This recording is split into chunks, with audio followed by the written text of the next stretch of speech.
चलो, अब हम बात कर लेते हैं सॉफ्टवेयर की। तो सॉफ्टवेयर में क्या-क्या होता है? सॉफ्टवेयर हमारे 2 तरीके के होते हैं। एक होता है सिस्टम सॉफ्टवेयर और एक होता है एप्लीकेशन सॉफ्टवेयर। एक होता है हमारा सिस्टम सॉफ्टवेयर और दूसरा जो होता है वो हमारा होता है एप्लीकेशन सॉफ्टवेयर, ठीक है? एप्लीकेशन सॉफ्टवेयर, ठीक है? अब ये जो होता है, ये 4 तरीके के होते हैं। बहुत सारे लोग जो हैं वो यूटिलिटी के लिए अलग से भी कंसीडर करते हैं, लेकिन वो आपके ऑप्शन के ऊपर डिपेंड करेगा, कि वो किस तरीके से क्वेश्चन को पूछ रहा है। तो जिस तरीके से पूछे आप बता देना। अब हम बात कर लेते हैं यहाँ पर सिस्टम सॉफ्टवेयर की। नाम से दिख रहा है सिस्टम, सिस्टम यहाँ पर हम सिस्टम को रेफ़र कर रहे हैं कंप्यूटर सिस्टम से जो उसके अंदर लगा हुआ है ना? तो यहाँ अगर हम बात करते हैं सिस्टम सॉफ्टवेयर की,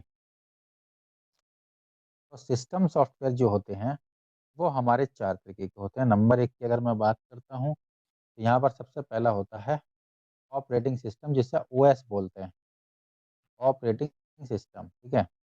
जैसे आपने सुना भी होगा जब आप कंप्यूटर में वहाँ पर जाते हैं, कंप्यूटर ऑन करते हैं तो वहाँ पर मिलता है आपको विंडोज़, ना विंडो 10, विंडो 7, विंडो एक्सपी, ये जो मिलता है उसे बोलते हैं हम विंडोज़। ये क्या है ऑपरेटिंग सिस्टम है। और जब आप कोहा वगैरह को इंस्टॉल करते हैं तो वहाँ पर क्या मिलता है, वहाँ पर मिलता है लाइनक्स, यूनिक्स, है ना? उसमें कर सकते हैं आप। तो ये सॉफ्टवेयर ही हैं, लाइनक्स है, यूनिक्स है, ठीक है? ये सारे सॉफ्टवेयर हैं हमारे। कौन से? ऑपरेटिंग सिस्टम के, सिस्टम सॉफ्टवेयर के अंदर जो पार्ट आता है ऑपरेटिंग सिस्टम उसके हैं पार्ट।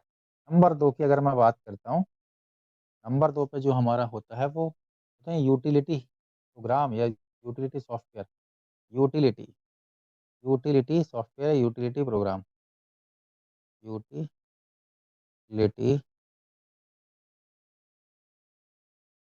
LITY, यूटिलिटी,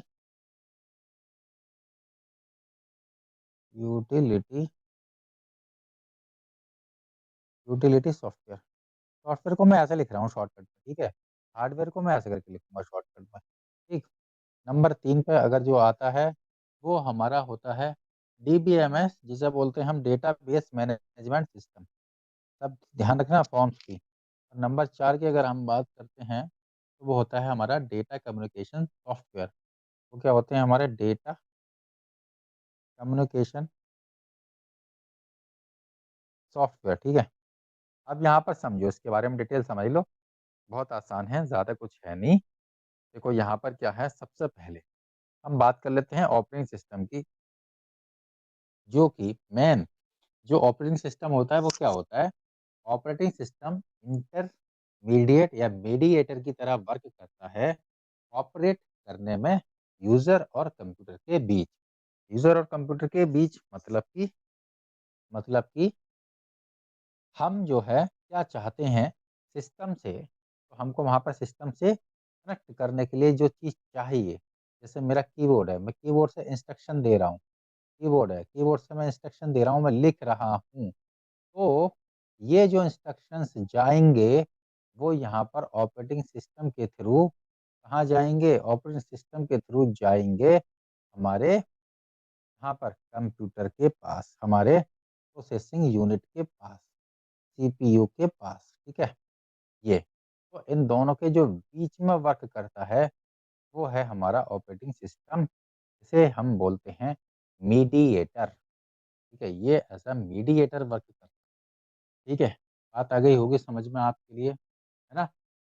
जैसे कि हमारा क्या-क्या मैनेज कर लेता है ये, जैसे कि हमारा मॉनिटर को कंट्रोल करता है, प्रोग्राम कौन-सा इंस्टॉल करना है, कौन-सा नहीं करना है, ये सारी चीज़ों के लिए, ठीक है? जैसे कि आपने मोबाइल फ़ोन के अंदर भी देखा होगा, मोबाइल फ़ोन के अंदर कौन-सा ऑपरेटिंग सिस्टम होता है? एंड्रॉइड, ना? सुना भी होगा आपने, ये तो एंड्रॉइड फ़ोन है। पहले जो चलते थे वो कौन-सा चलता था? वो जावा का चलता था, जावा, ठीक है?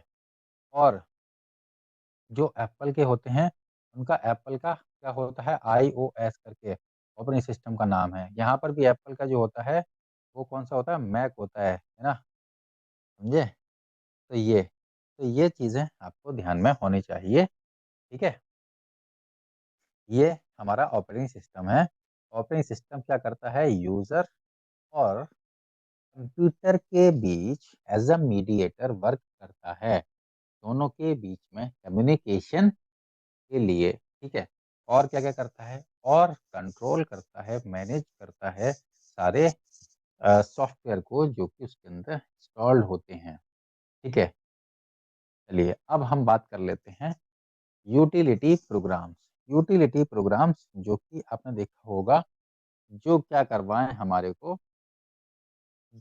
जो हम वर्क करते हैं उसे ईज़ी कर दें।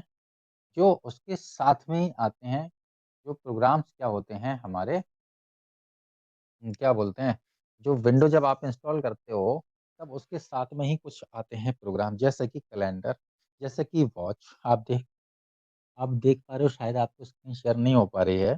यहाँ पर कंप्यूटर के नीचे लिखी हुई होती है watch, calendar, browser, internet explorer जो होता है, ठीक है? ये सारी चीज़ें जो होती हैं, वो आपकी यूटिलिटी प्रोग्राम्स के अंदर आती हैं, ठीक है? यूटिलिटी प्रोग्राम्स क्या होते हैं? वो प्रोग्राम होते हैं जो कि क्या करते हैं, हमारे अक्सर डेली जो भी हमारा रूटीन होता है, उसके अंदर यूज़ होते हैं छोटे-मोटे फंक्शन के लिए, छोटे-मोटे काम के लिए, ठीक है?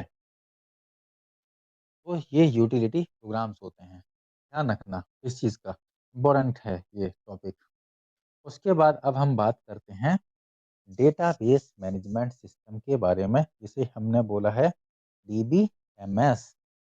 डीबीएमएस ये है, डीबीएमएस, डेटाबेस मैनेजमेंट सिस्टम, ठीक। ये क्या है? ये भी डेटाबेस मैनेजमेंट सिस्टम का क्या है? ये भी एक तरीके का हमारा सॉफ्टवेयर होता है। इसमें हम अपने सारे डेटा को मैनेज करते हैं अकॉर्डिंग टू डेटा, और अकॉर्डिंग टू यूज़र रिक्वायरमेंट उस डेटा को हम क्या करते हैं, स्टोर करते हैं, ठीक है? तो आपने देखा होगा कि कभी-कभी क्या होता है, हमारा सिस्टम जो होता है, हमारा कंप्यूटर जो होता है, वो लैग करने लगता है। लैग मतलब कि हैंग होने लगता है, रुकने लगता है, ऐसे ही फ़ोन भी होने लगता है, ठीक है? तो वो क्या होता है, वो डेटा को स्टोर सही से ना कर पाने के कारण होता है, ठीक है? या फिर क्या होता है, वहाँ पर कुछ एरर आ जाए उस सॉफ्टवेयर के अंदर जो कि डेटा को मैनेज नहीं कर पा रहा है इस तरीके से, ठीक है? तो ये क्या करता है, ये डेटा के लिए हमारे स्पेस एलोकेट करता है, ठीक है? और हमारा क्या करता है, और डेटा में जो भी चेंज है, जो भी हम चेंज कर रहे हैं, उसके लिए मेंटेन करता है, डेटा को एक्सेस का मेंटेन करता है, ठीक है? किसी को भी अगर समझ नहीं आ रहा हो, या किसी को लग रहा हो कि ज़्यादा इंग्लिश हो रही है, तो वो भी पूछ सकता है, वो हमसे पूछ ले, ठीक है? अच्छा, अब हम बात कर लेते हैं अगले टॉपिक की, ठीक है? अच्छा, डीबीएमएस में मैं बता दूँ आपको, कई सारे जो हैं वो हमारे क्या हैं, डेटाबेस हैं। कहाँ चला गई है? कई सारे डेटाबेस हैं, जैसे कि नाम है माई एसक्यूएल भी बोलते हैं इसके लिए। दूसरा एसक्यूएल, और क्या है, क्वेरी लैंग्वेज, इसका फुल फॉर्म होती है स्ट्रक्चर्ड क्वेरी लैंग्वेज एसक्यूएल की। उसके बाद हम बात कर लेते हैं, ऐसे ही होता है मोंगो डीबी। ये क्या है, ये हमारे डेटाबेस के एग्जाम्पल हैं। यूटिलिटी सॉफ्टवेयर में हम बात कर लेते हैं, जैसे कि कैलेंडर, ठीक है, क्लॉक, ये जो है वो हमारी यूटिलिटी हैं। डेटा कम्युनिकेशन सॉफ्टवेयर की बात कर लेते हैं। जब भी हमें डेटा को सेंड करना होता है या रिसीव करना होता है, देखो जो मैं आपको ये ऑनलाइन क्लास ले रहा हूँ, आपके पास तक जो पहुँच रही है, ये कैसे पहुँच रही है? ये डेटा के फॉर्म में पहुँच रही है। मतलब कि ये सिग्नल 0 और 1 के टर्म्स में कन्वर्ट हो रहे हैं, और फिर वो आपके रिसीवर तक, आपके फ़ोन के अंदर, या जहाँ पर भी आप हो, है ना? जिससे भी आप क्लास कर रहे हो, उसमें ये क्या है, रिसीव हो रहे हैं थ्रू द रिसीवर। एक डिवाइस होती है, उसे रिसीवर बोलते हैं। मेरी डिवाइस है, उसके अंदर से ट्रांसमीटर है इसके अंदर लगा हुआ। वो क्या कर रहा है, वो ट्रांसमिट कर रहा है, वो यहाँ से सैटेलाइट तक भेज रहा है सिग्नल, ठीक है? तो यहाँ पर मेरा लगा हुआ है ट्रांसमीटर, ट्रांसमीटर और ट्रांसमीटर क्या कर रहा है? भेज रहा है, ठीक है? कहाँ पर? सैटेलाइट पे। सैटेलाइट, वहाँ से सिग्नल आ रहा है और वहाँ से कौन रिसीव कर रहा है? रिसीवर, ठीक है? और यहाँ पर सिग्नल क्या है? यहाँ पर पहले सिग्नल जो बन रहा है वो बाइनरी सिस्टम में 0 और 1 की फॉर्म में बन रहा है, और रिसीवर भी 0 और 1 की फॉर्म में ही रिसीव कर रहा है। लेकिन जब आपके पास तक पहुंच रहा है तो इंटरप्रेटर के थ्रू आपके पास तक क्या हो रहा है भाई? इंटरप्रेटर के थ्रू आपके पास तक आपकी हाई लेवल लैंग्वेज में, जिससे कि जो कि अंडरस्टैंडेबल होती है, उसमें ये चीज जो है, ये सिग्नल जो है वो चेंज हो रहा है, जिससे कि आपके स्क्रीन पे भी ये चीज दिख रही है। समझे? तो ये हुआ हमारा ट्रांसमीटर, ये हुआ हमारा रिसीवर।